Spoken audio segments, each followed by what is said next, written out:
C நீ எல்லாம் ஒரு மனுஷி, உன்னை போய் நான் அம்மானு வேற கூப்பிட்டேன், என் வாயே அழுகி போயிடும் போல அப்படின்னு வந்து இப்ப பல்லவன் கோவப்பட்டு பேச போற வார்த்தைகளும் இன்னும் தெரிய போற சில பல உண்மைகளுக்கான ப்ரெடிக்ஷன் தான் அது.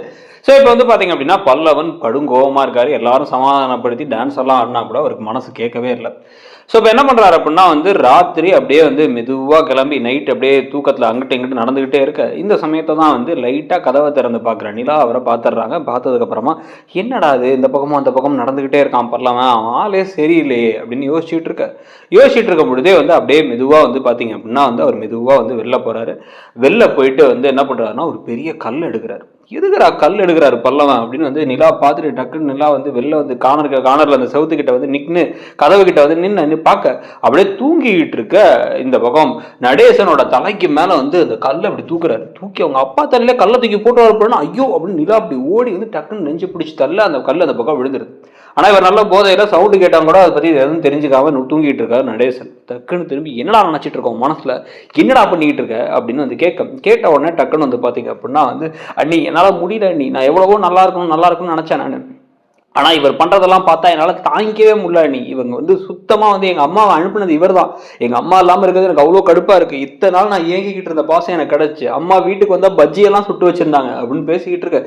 லூசாடா நீ, முதல்ல என்ன நினைச்சுன்னு தெரியாம இப்படி பேசாத, அவர் எதுவுமே பண்ணல அப்படின்னு வந்து சொன்ன உடனே இப்ப ஷாக் ஆயிட்டு வந்து இப்படி உங்களுக்கு எப்படி தெரியும் அப்படின்னா நான் தாண்டா காரணம் வெளில போறதுக்கு, பரவாயில்லையா போதுமா உனக்கு அப்படின்னு அதிர்ச்சி ஆயிடுறாரு இப்ப பல்லவன்.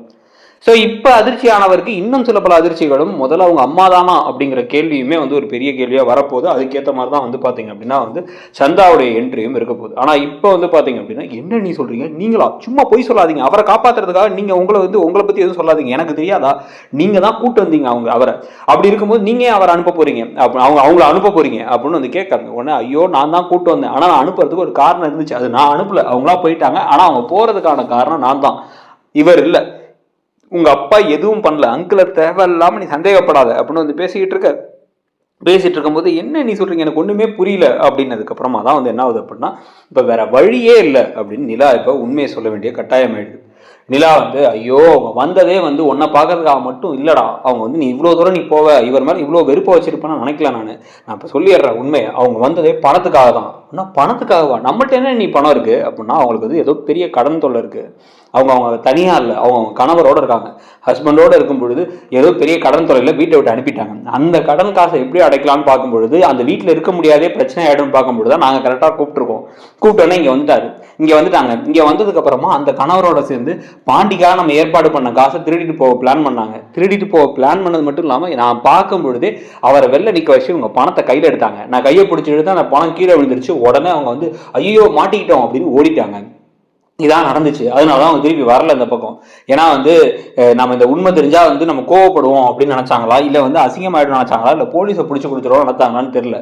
ஆனா போனது அவங்களாதான், இதான் காரணம் அப்படின்னு வந்து சொன்னதுக்கு அப்புறமா இப்ப வந்து பாத்தீங்க அப்படின்னா கைத்தட்டுற சவுண்டு கேக்குது. என்னடா கைத்தட்டுற சவுண்டு கேக்குதுன்னு பார்த்தா நடேசன் எல்லாத்தையும் பார்த்துட்டு நான் தூங்கலாம் இல்லடா, கல்லை தூக்கி போடலான்னு தலை வரைக்கும் தூக்கிட்டியே, போடுறியா இல்லையான்னு பார்த்தேன், கூட வச்சிருந்ததுக்கு அப்பனா இருந்ததுக்கு என்ன காரியம் நீ செய்வேன்னு பார்க்கலான்னு பார்த்தேன், பரவாயில்ல அப்படின்னு சொல்லிட்டு அவர் டக்குன்னு திரும்பி இப்பவாச்சு தெரிஞ்சா அவள் நல்லவெல்லாம் கிடையாது, நான் முன்னாடியே சொல்லணும்னு நினைச்சேன் ஆனா சொல்லாம விட்டேன், அவள் நல்லவ கிடையாது, அவள் வந்து இந்த வீட்டுக்கு வந்ததே ஏதோ ஒரு காரணத்தோட வந்தான் தான் நான் கேட்டேன். கரெக்டா நீ வந்து உங்க அம்மாவை பிடிச்சி ஏதோ பண்ணிட்டேன் நினைச்சு பிடிச்சி தள்ள பாத்தியே அப்படின்னு திரும்ப கேட்டுட்டு இருந்தேன். என்ன காரணத்துக்காக என்ன பிளான் போட்டு இந்த வீட்டுக்குள்ள நுழைஞ்சாதான் நான் கேட்டேன், அவ அதுக்காக தான் வந்திருக்கா அப்படின்னு சொல்லிட்டு இருக்க.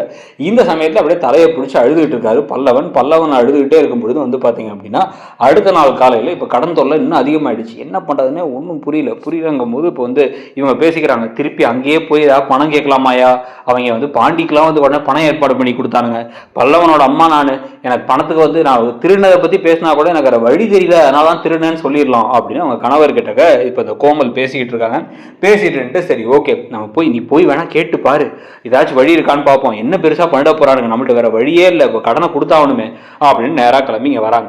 உடனே எந்த மோத்தோட இங்க வந்த வெளில போ அப்படின்னு நடேசன் கத்திக்கிட்டு இருக்கும் போதே பல்லவன்ட்ட போய் பல்லவா என்ன மன்னிச்சிரு பல்லவா அப்படின்னு சொல்லிட்டு மாஃப்கரோங்கிறாங்க. இவங்க ஹிந்தியெல்லாம் கலந்து என்னடா பேசுறாங்க அப்படின்னு பார்த்தா இல்ல எனக்கு வேற வழி தெரியல. நான் இங்க வந்து எனக்கு உண்மையிலே உன்னை பார்க்கணும் பாசத்தோட தான் இங்க வந்தேன். இங்க வந்தப்புறம் அந்த பணத்தை பார்த்தோன்னா அந்த கடன் தொல்லை அதிகமா இருக்கே, இந்த பணத்தை கொடுத்துடலான்னு எனக்கு தோணுச்சு. அதனாலதான் நான் எடுத்தது பெரிய தப்பு தான். நான் பெரிய வந்து நிலா நல்ல வேலை அதை தடுத்து நிறுத்திட்டா, இல்லைன்னா என் மனசாட்சி உறுத்திட்டே இருந்திருக்கும். நான் இவ்வளவு தப்பு பண்ணது வந்து பெரிய தப்பு தான். ஆனா நீ வந்து எனக்கு பண தேவை இருந்துச்சு, அதனாலதான் அவங்க பேசும்பொழுதே அதான் வந்து பாத்தீங்கன்னா இப்ப சேரன் வந்து சந்தாவை கூப்பிட்டு வீட்டுக்கு வர, சந்தா வந்து நான் உங்க வீட்டுக்கு வரலாமா, பல்லவன் ரொம்ப வருத்தப்படுறாங்கிறீங்களே அப்படின்னு பேசிக்கிட்டு இருக்க. அவங்க 2 பேரும் சைக்கிள்ல இருந்து வராங்க. வந்து இங்க வந்து உள்ளார நுழையும் பொழுதுதான் அவங்க வந்து அப்படியே வந்து தயவு செஞ்சு பல்லவா அப்படின்னு வந்து அவங்க பேசிக்கிட்டு இருக்க. உங்களுக்கு என்ன பணம் வேணும்னு சொல்லி தான் எங்கள்கிட்ட சொல்லியிருக்கலாம்ல அப்படிங்கிறாரு சோழர்.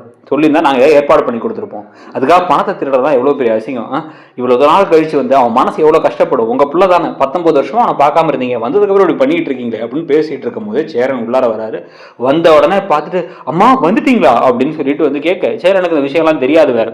உடனே நீங்க இல்லைன்னா அவன் எவ்வளோ தவிச்சு போயிட்டான் தெரியுமா, எங்கம்மா போனீங்க, யார் இவரு அப்படின்னு சொல்லிட்டு அவங்க ஹஸ்பண்டையும் பார்த்து கேட்டுட்டு உடனே பல்லவா அம்மா வந்துட்டாங்க சந்தோஷமா வணக்குங்கும் போதே பல்லவன் அப்படியே கண்ணெல்லாம் சவக்க பார்த்துட்டு இருக்கும் போதே சந்தா உள்ளார வராங்க. சந்தா உள்ளார வந்துட்டு டக்குன்னு வந்து இவங்களா அப்படின்னு வந்து பார்த்து ஷாக் ஆகிறாங்க. ஷாக் ஆகிட்டு இவங்கெல்லாம் எங்கள் ஏரியாவில் இருக்க எல்லாத்துக்கும் தெரியும், இந்த மாதிரி ஆட்களால தான் வந்து எங்கள் ஹிந்திக்காரங்களுக்கே வந்து கெட்ட பேர் ஆகுது, இவங்களுக்கு உங்கள் வீட்டுக்குள்ளே விட்டுருக்கீங்க அப்படிங்க. என்ன சந்தா பேசுகிற, என்ன பேசுகிறவங்க யார் தெரியுமா அப்படின்னா, யார் அப்படின்னா இவங்க தான் வந்து பல்லவனோட அம்மா அப்படின்னா ஷாக் ஆயிடுறாங்க. இவங்க பல்லவனோட அம்மாவா, இருக்கவே இருக்காது, இந்த லேடி ஒரு ஃப்ராடு அப்படிங்கிறாங்க. அவங்க என்ன ஃப்ராடா அப்படின்னா, ஆமாம் எங்கள் ஹிந்தி பேசுகிறவங்கலாம் வந்து நாங்கள் கஷ்டப்பட்டு கடின உழைப்பு, எங்கள் ஊரில் வந்து வேலை வாய்ப்பு கம்மியாக இருக்குது, இங்கே வேலை வாய்ப்புலாம் கிடைக்குதுன்னு சொல்லிட்டு இங்கே வந்திருக்கோம். இங்கே வந்து எங்களால் முடிஞ்ச வரைக்கும் உழைப்ப போடுறோம், எவ்வளோ கஷ்டம் வந்தாலும் சரி, மற்றவங்களோட காசு கம்மியாக கிடைச்சாலும் பரவாயில்ல, அது கூட எங்கள் ஊரில் கிடைக்கிறது இல்லைன்னு சொல்லிட்டு இங்கே வேலை செஞ்சுக்கிட்டு இருக்கோம்.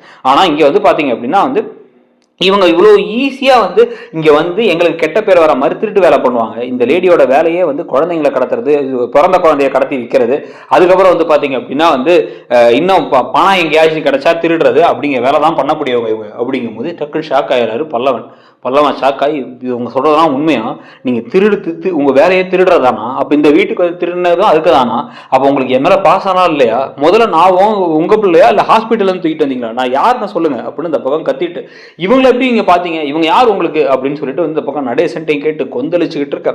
கொஞ்சம் கொஞ்சமா எல்லா உண்மைகளும் வெளியே வருமா, நடேசனுடைய முதல் மனைவிக்கு என்ன நடந்துச்சு, இவங்க எப்படி இந்த வீட்டுக்குள்ளார வந்தாங்க, வந்ததுக்கு அப்புறம் இவங்க மேல இருக்க தப்பு என்ன, உண்மையிலே அங்கங்க ஒரு பல ஃபேன் தியரிஸ் ஓடிட்டு இருக்குல்ல, அதாவது வந்து பல்லவன் வந்து சந்தாவுடைய தம்பியா இருக்கலாம், இல்ல வந்து பல்லவன் வந்து நிலாவோட தம்பியா இருக்கலாம் அப்படின்ட்டு, அந்த மாதிரி இருக்க தியரிஸ்ல ஏதாவது தியரி உண்மையா இருக்குமா அப்படிங்கிறதையும் பொறுத்து தான் பார்க்கணும்.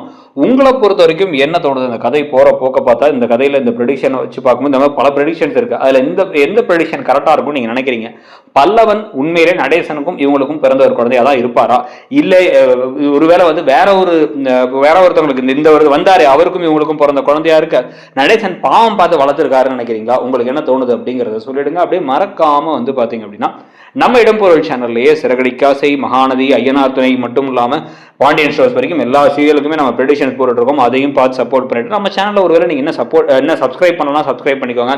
சேனல்ல மெம்பர்ஷிப்பும் ஸ்டார்ட் பண்ணிருக்கோம், பிடிச்சிருந்தா சப்போர்ட் பண்ணணும்னு நினைச்சீங்கன்னா ஜாயின் பண்ணிட்டு நம்மளோட இன்னொரு சேனலான இடம்பொருள் நவ், அந்த சேனல்ல வந்து பாத்தீங்க அப்படின்னா நம்ம இன்னும் வேற அனாலிசிஸ் அண்ட் ரிவ்யூலாம் போடுவோம், ஷார்ட்ஸ் போடுவோம், அதையும் சப்ஸ்கிரைப் பண்ணிக்கோங்க. தேங்க்யூ.